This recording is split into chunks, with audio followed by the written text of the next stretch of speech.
السلام علیکم ورحمۃ اللہ وبرکاتہ۔ ان الحمد للہ نحمده ونستعینه ونستغفره ونعوذ باللہ من شرور انفسنا ومن سیئات اعمالنا من يهده الله فلا مضل له ومن يضلله فلا هادي له واشهد ان لا اله الا الله وحده لا شريك له واشهد ان محمدا عبده ورسوله يا ايها الذين امنوا اتقوا الله حق تقاته ولا تموتن الا وانتم مسلمون يا ايها الذين امنوا اتقوا الله وقولوا قولا سديدا يصلح لكم اعمالكم ويغفر لكم ذنوبكم ومن يطع الله ورسوله فقد فاز فوزا عظيما يا أيها الناس اتقوا ربكم الذي خلقكم من نفس واحدة وخلق منها زوجها وبث منهما رجالا كثيرا ونساء واتقوا الله الذي تساءلون به والأرحام إن الله كان عليكم رقيبا أما بعد فإن خير الحديث كتاب الله وخير الهدي هدي محمد صلى الله عليه وسلم وشر الأمور محدثاتها وكل محدثة بدعة وكل بدعة ضلالة وكل ضلالة في النار سبحانك لا علم لنا إلا ما علمتنا وعلمنا ما ينفعنا وزدنا علما رب اشرح لي صدري ويسر لي أمري واحلل عقدة من لساني يفقهوا قولي رب زدني علما رب زدني حلما رب زدني فهما رب زدني عملا اللهم صل على محمد وعلى آل محمد كما صليت على إبراهيم وعلى آل إبراهيم إنك حميد مجيد اللهم بارك على محمد وعلى آل محمد كما باركت على إبراهيم وعلى آل إبراهيم إنك حميد مجيد قال الله عز وجل في القرآن المجيد والفرقان الحميد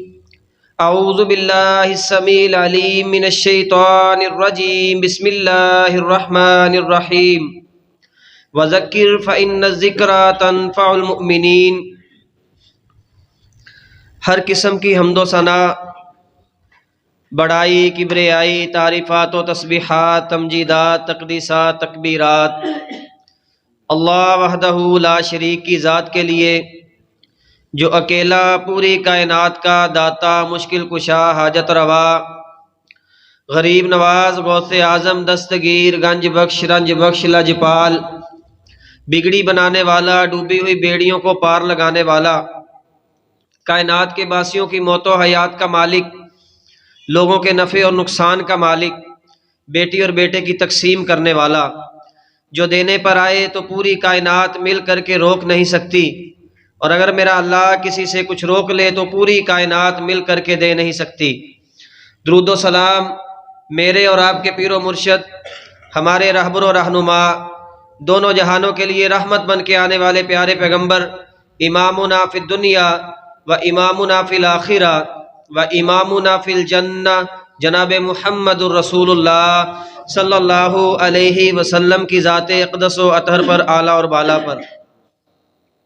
معزز اور مکرم سامعین، عزیز دوستوں اور بزرگوں، پچھلے خطبہ جمعہ کے اندر رسول مکرم صلی اللہ علیہ وسلم کو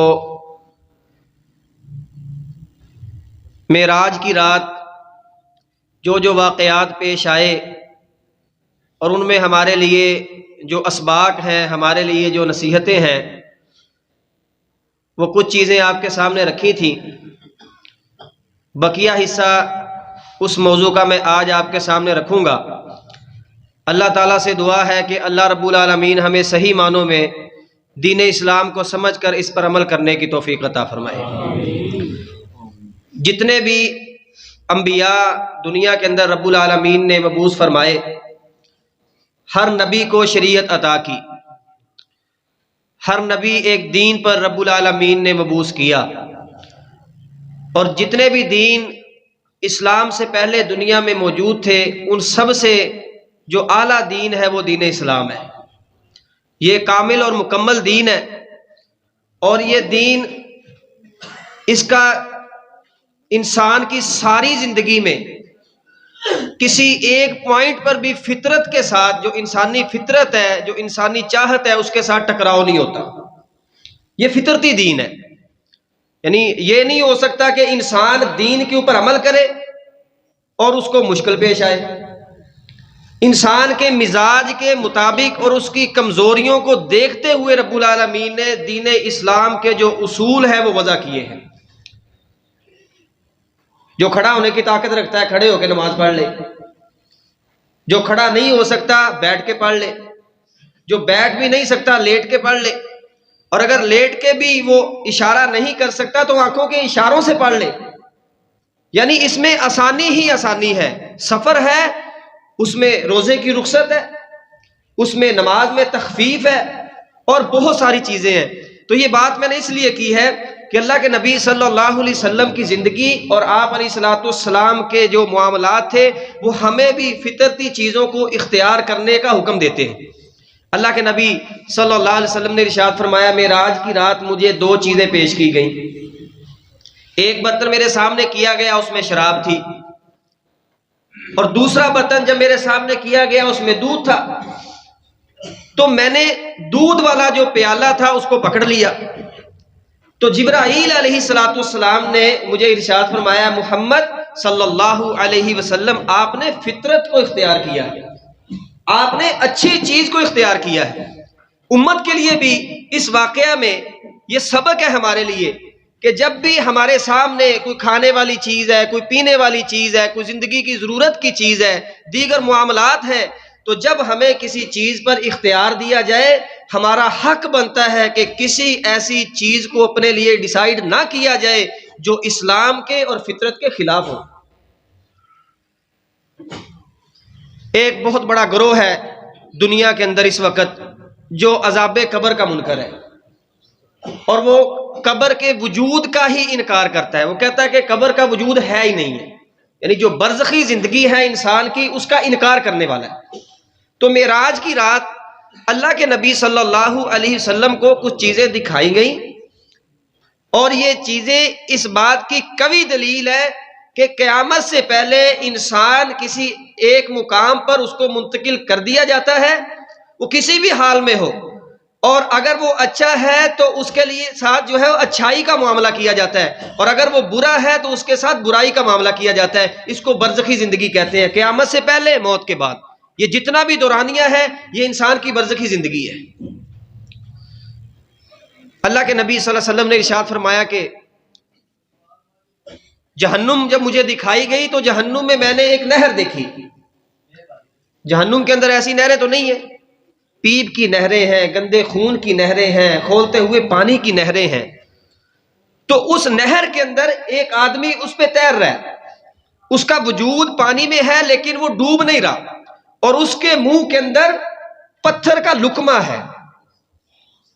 آپ اندازہ کریں کہ اللہ کے نبی صلی اللہ علیہ وسلم کی اس حدیث کو اگر دیکھا جائے کہ قیامت والے دن انسان کی ایک داڑھ، اس کا ایک دانت جو ہے وہ احد پہاڑ کے برابر اس کو بڑا کر دیا جائے گا۔ یہ معاملہ بھی پیش آئے گا جہنمی کے ساتھ۔ تو اس کے منہ میں لوہے جو ہے وہ پتھر کا لقمہ ہے، اور جب بھی یہ نکالنے کی کوشش کرتا ہے تو اس کے اوپر جو فرشتہ مقرر ہے وہ پھر اس کے منہ کے اندر اس کو داخل کر دیتا ہے۔ بظاہر بڑا خطرناک منظر تھا، اور اللہ کے نبی صلی اللہ علیہ وسلم نے اپنی امت کو یہ باور بھی کروایا۔ فرمایا میرے صحابہ، معراج کی رات جہنم کے میں نے جو مناظر دیکھے اگر تم میں سے کوئی دیکھ لیتا تو مسکراتا بالکل کم اور اس کی زندگی رونے میں گزر جاتی. اس قدر وہ ہولناک اور خطرناک مناظر تھے جو جہنم کے اندر مجھے دکھائے گئے. میں نے پوچھا جبرائیل علیہ الصلوۃ والسلام یہ کون سا بد نصیب ہے میری امت کا کہ جس کے ساتھ یہ رویہ کیا جا رہا ہے؟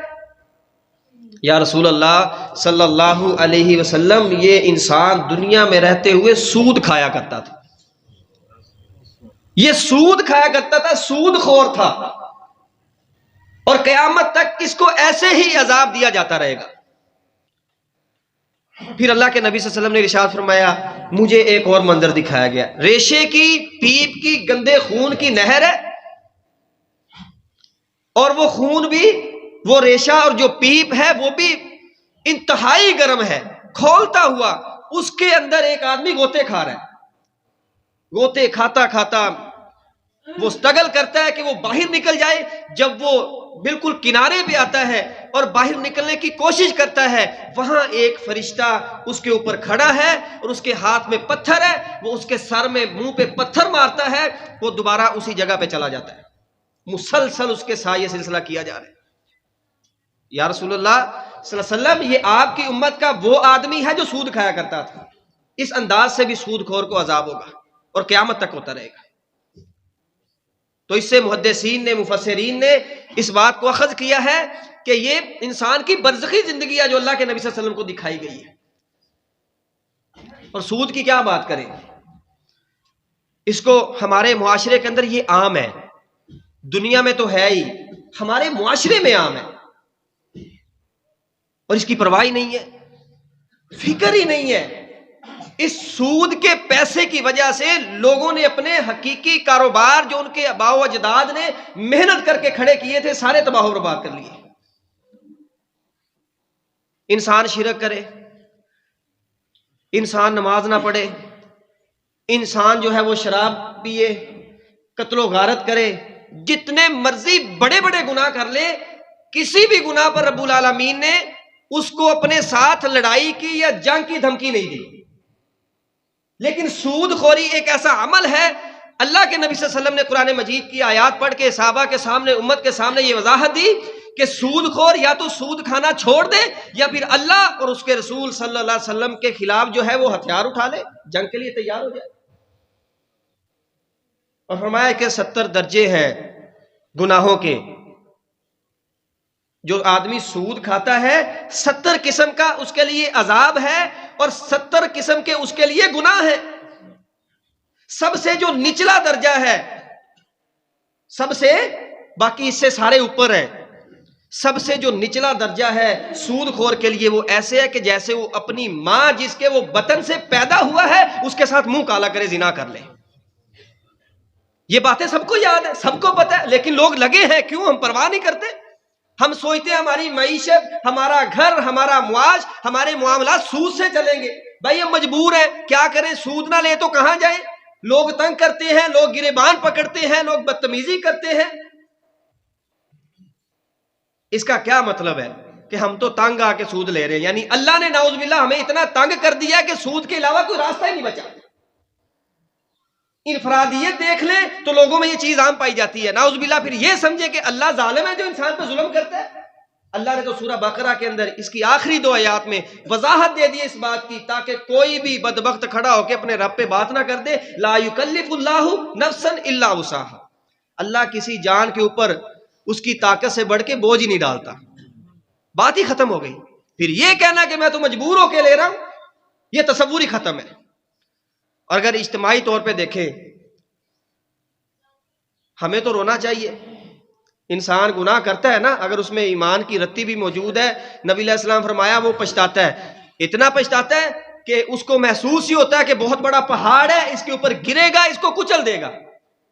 یہاں ہمارے لیڈر سود کی قسطیں لے کے، سود کا پیسہ لے کے ٹی وی پہ آتے ہیں اور بے شرمی ان کی دیکھیں، عوام کو، قوم کو مبارکباد دیتے ہیں، مبارک ہو ہم کامیاب ہو گئے سود لینے میں، اللہ سے لڑائی کرنے میں. ہم تو، ہماری تو عمر ہی اتنی نہیں ہے. جنہوں نے پاکستان بنتا دیکھا ہے اور پاکستان کے جو شروع کے دن تھے، مہینے تھے، سال تھے، وہ دیکھے ہیں. ہمارے ملک کی یہ حالت نہیں تھی. انہوں نے قرضے لے لے کے، سود لے لے کے، اب جتنا قرضہ ہے اس سے زیادہ ہمیں سود دینا پڑتا ہے، اور وہ کون دیتا ہے؟ اشرافیہ نہیں دیتے، بڑے بڑے افیسر نہیں دیتے، بیوروکریٹ نہیں دیتے، جرنیل نہیں دیتے، وہ صرف عیاشیاں کرتے ہیں۔ بڑے بڑے فارم ہاؤس ہیں ان کے، بڑی بڑی کوٹھیاں اور بنگلے ہیں، ان کو بجلی فری ہے، ان کو گیس فری ہے، ان کو پیٹرول فری ہے، پستی ہے تو عوام پستی ہے۔ سود دیا جاتا ہے تو ہمارے اوپر ٹیکس لگا کے دیا جاتا ہے۔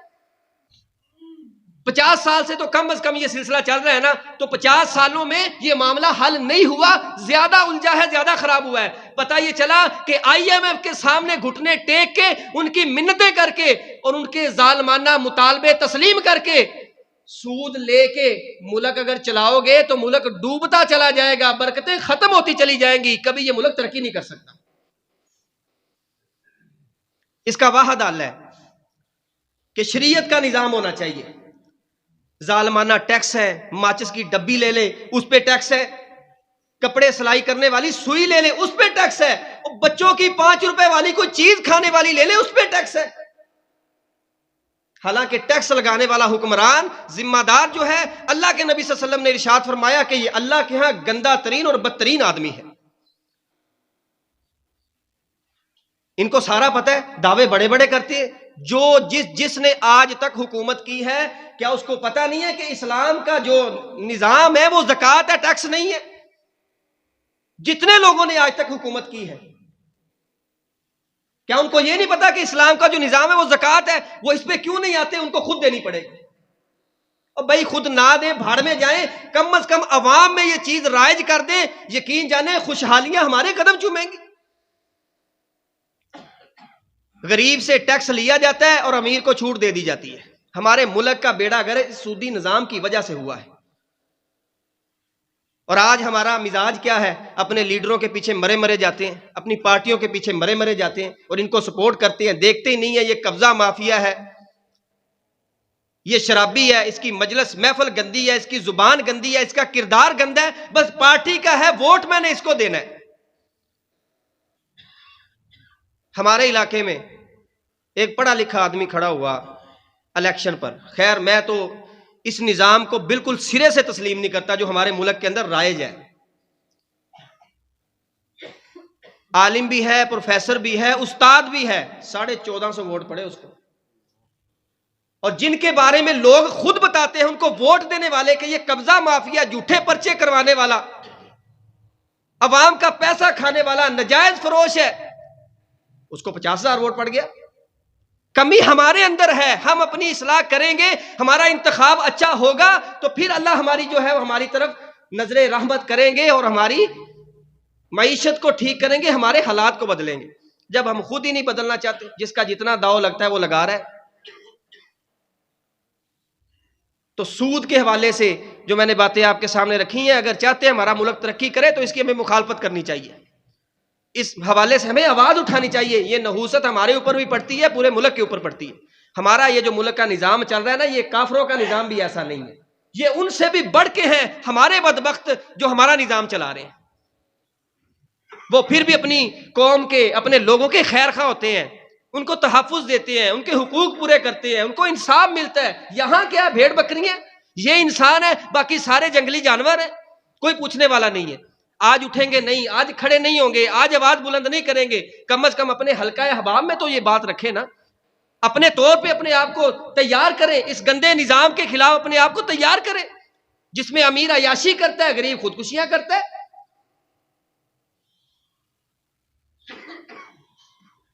اللہ کے رسول صلی اللہ علیہ وسلم نے سود خوروں کا انجام جو ہے وہ بیان فرمایا کہ قیامت تک ان کے ساتھ یہ سلسلہ ہوگا، اور دنیا میں اگر گناہ کا تعین کیا جائے تو سب سے ہلکا گناہ اپنی ماں کے ساتھ زنا کرنا ہے۔ جو سود کھاتا ہے وہ زانی ہے، اور زانی بھی سب سے گندا ہے جو اپنی ماں سے زنا کرتا ہے۔ باقی 69 درجے اس سے اوپر ہیں، اور اسی حساب سے پھر اس کو جہنم کے اندر عذاب دیا جائے گا۔ اس کے بعد اللہ کے نبی صلی اللہ علیہ وسلم نے ارشاد فرمایا کہ مجھے کچھ لوگ دکھائے گئے جہنم کے اندر کہ ان کے جو ناخن ہیں وہ تانبے کے ہیں، لوہے کے ناخن ہیں، انسان ہے لیکن ان کے ناخن لوہے کے ہیں، اور وہ ان ناخنوں کے ساتھ کر کیا رہے ہیں؟ پہلے اپنا چہرہ نوچتے ہیں اور اپنے چہرے کا گوشت ادھیڑ دیتے ہیں، اور پھر اپنے سینے کی طرف آتے ہیں، اپنے سینے کا گوشت نوچتے ہیں، اس کو ادھیڑ دیتے ہیں۔ یہ کتنا تکلیف دہ معاملہ ہے۔